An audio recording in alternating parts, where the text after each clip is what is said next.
organization Friends of the Earth International.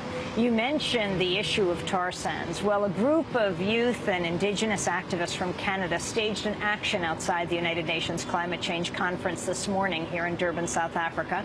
They were protesting Canada's reliance on tar sands oil.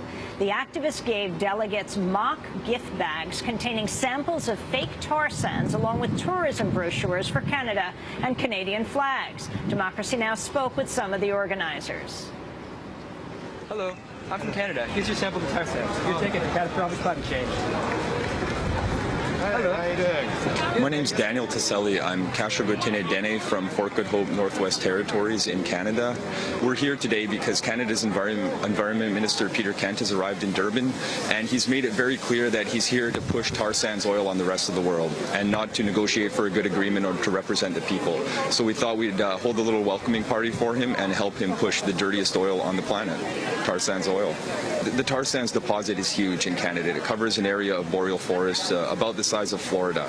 And NASA scientist James Hansen has told us that if we exploit this entire resource, that's game over for the climate. That's going to push us past the tipping point of catastrophic climate change. So there's that very direct link there about the huge emissions from the tar sands, and they're skyrocketing. It's the fastest growing source of emissions in Canada. The Canadian government has made it quite clear that not only are they not going to meet their current Kyoto Protocol commitments, but they aren't going to agree to any targets under a second commitment period of the Kyoto Protocol. And again, this is one of many tactics they use to block progress in these negotiations and tie things up here. My name is Candy Massa, and I'm actually from North Dakota. It is the largest catastrophic project that I am aware of on Earth right now because of the amount of emissions that it kicks up into the atmosphere, because of the immense amount of water that it uses, and also to even get to the tar sands, they have to remove boreal forests, old growth forests, and they call it overburden.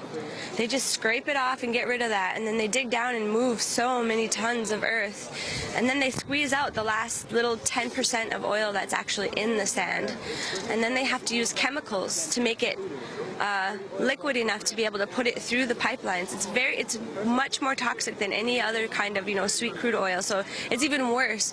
And it is about 4 barrels of water to every 1 barrel of oil. It's immensely toxic. Not only that, it doesn't make any sense.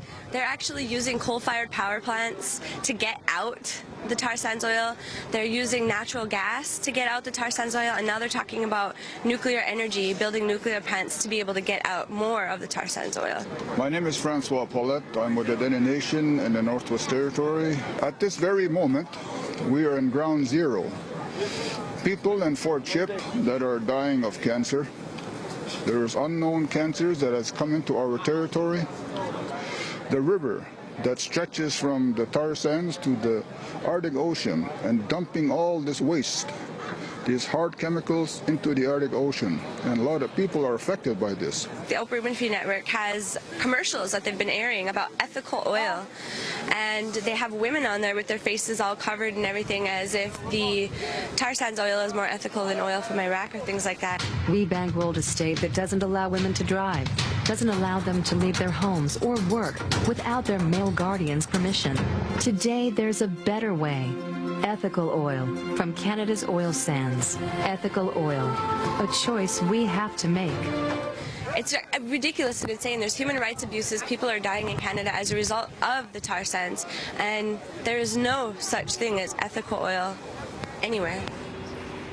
Thank you to Democracy Now!'s Mike Burke and John Hamilton.